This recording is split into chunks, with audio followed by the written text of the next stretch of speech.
What's going on, guys? Bflattened here with a brand new video today. Today we're going to be working on Infiltrate, Dominate, Zane. It's going to be working all on the Shield Break Anoint and the Infiltrator class mod. Let's just get right into it, shall we?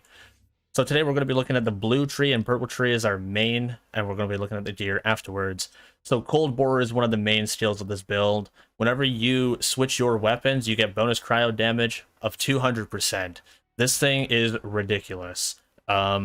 We're going to be getting a little bit later on into the Cold Bore and why it works the way it does, but 200% cryo damage as soon as you swap your weapons.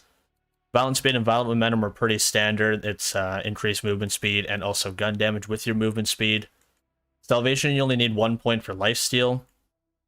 Seeing red is your action steal. Whenever you activate an action steal, you get all your kill steals. Violent violence for fire rate is going to be super important for our main weapon of the build. It's going to be giving us 21% fire rate, and it also stacks twice. So we can get 42% fire rate out of this. Playing Dirty only has a couple of points into it because you don't really need Playing Dirty. Good Misfortune is for your action skill and your barrier to stay up for the entire time that you need it for.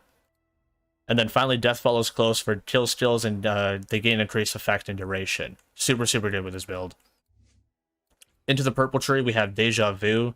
Now, the way Deja Vu works is it's kind of like Leave No Trace for Flak. Whenever you get a kill with a critical hit, you have a chance to add 1 ammo back into your magazine. Now, with the main weapon that we're going to be using, is going to be an entire full shot and projectile with our Plague Bearer.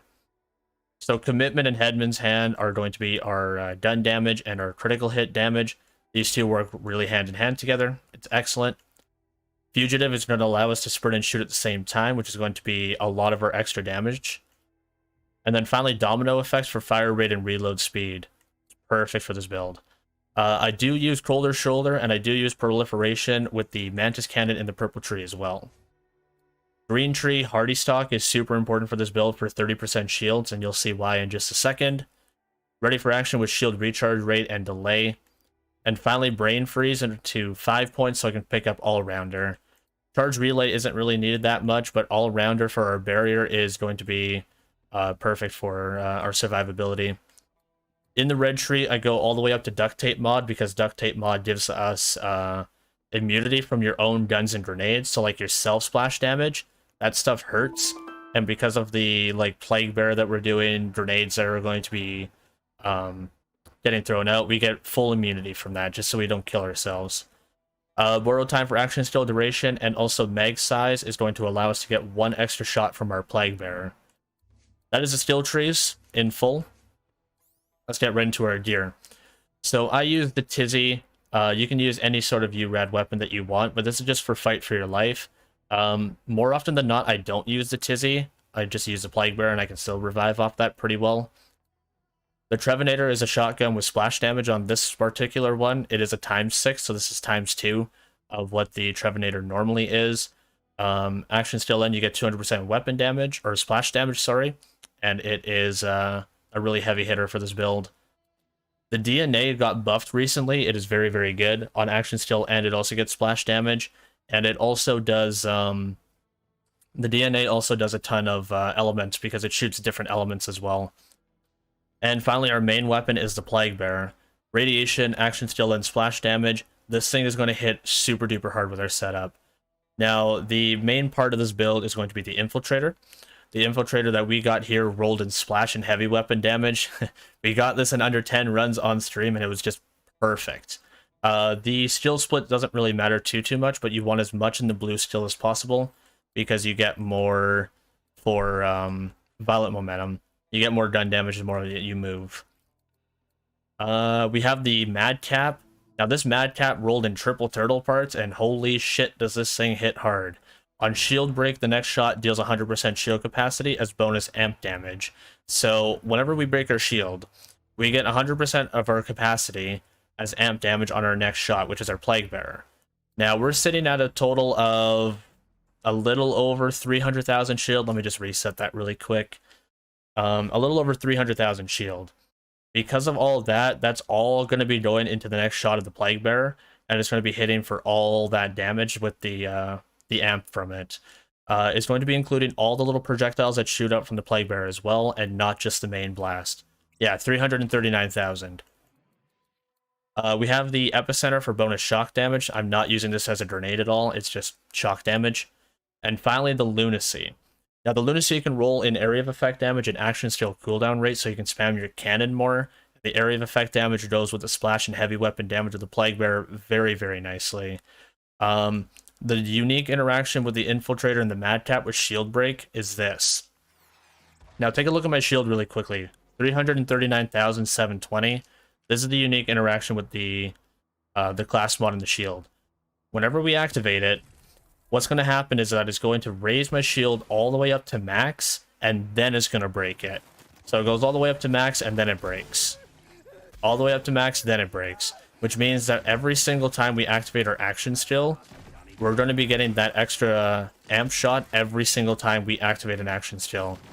Because we have proliferation is going to make it so we have 5 shots of our cannon, so we can pretty much just activate it whenever we want. We have all that amp damage at will, just because. I'm using the Trevinator here because it's more of a mobbing weapon. However, while using the Plague Bearer, you can clear mobs and bosses very, very quickly and easily. So the setup is very simple. You throw your barrier, you pick up your barrier, you shoot your cannon a few times so you can get your shield break all active. You do a quick little swap of your Plague Bearer to a weapon of whatever it is, and then you swap back, just so that Cold War can activate. Now, we talked about Cold War a little bit earlier. Every single time you swap your weapon and bring it to your Plague Bearer, that Plague Bearer gets 200% bonus cryo damage, not just on the orb, but every single projectile that the Plague Bearer spawns out. It is crazy. Crazy, crazy, crazy damage. Loyal, thank you so much for that follow. I appreciate it a ton. Welcome on in, man. So here with the Captain Trant, what we can do is we can just run around Captain Trant a little bit. We can swap. We get our cryo. We shoot. Swing. And there's a instant one-shot right there. Nice and easy. So that's going to be all that damage onto the orb, and also all the little projectiles around as well. You can do this to pretty much every mob in the game, and most bosses in this game, with some exceptions of larger enemies like Grave Ward or Agonizer 9000. But most like little bosses like that, you can one-shot with no problems. Larger bosses might take a few shots or two to do that sort of damage too.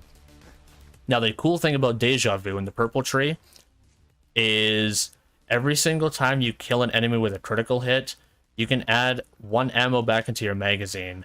63% chance to add it back. That not only includes the big orb of the Plague Bearer, but it also includes every single small projectile that goes and seeks out enemies.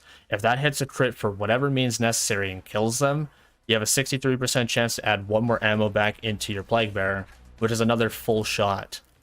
Because of our this skill here, I can't actually pronounce it. You have a 25% mag size increase, which allows us to have 3 shots from the Plague Bearer before having to reload. So you get 1, drops us down to 4. You get 2, drops us down to 1, and then you get a 3rd shot. If for whatever reason any one of those kills an enemy with a crit, there's a 63% chance that we'll add an ammo back into our magazine so we can shoot it even more. This build is crazy, it hits hard, and it was ultimately a lot of fun to make. A few other things in here to help if you want. There is Atom Bomb Deathless if you want to play around with that. Victory Rushes, Snowdrift, you want to play around with those and move faster. The Cutpurse Launchpad if you're in Guardian Takedown to get extra rockets back, it's really, really good. Some extra Infiltrators if you want to play around with some extra ones and fool around with those. Weapon Shotgun, Action Skill Damage, a Jacob's variant. There is the Movement Speed Lunacy as well. And there's the Stopgap. Now, this is the bonus part of this build. If you don't have the DLC for the Lunacy and the Madcap, here's a fun little one that you can do as well. You equip your Stopgap, and then you take out the Lunacy and you put on the Atom Bomb Deathless. Okay, so now we have 1 HP because of the Deathless, and the Stopgap is on here. Now, because of the same interaction of the Infiltrator, it's going to fill our shields all the way up to max and then break our shield. Because that happens the way it does, the Stopgap will always trigger its ability. Because it counts as shield break, you become immune to any type of damage taken for 5 seconds. If you can time your count right, or if you just spam your cannon, you can technically be immune to all types of damage for as long as you want. There's different forms of stopgaps in here, especially with shield break. That's the one that we've been playing with the madcap, just so that we can get extra damage off that too. But yeah, no, you're completely immune to all types of damage, and you also get a deathless, so you can play around with URAD annoyance as well. So this is the non-DLC version. If you have the DLC, then there's the DLC 2 stuff and DLC 5 stuff as well. A little bit of a 2-in-1. A lot of fun to make, and yeah, I hope you enjoy the build. My name is Bflattened, guys. I'm signing on out of here. Take care, all. Laters.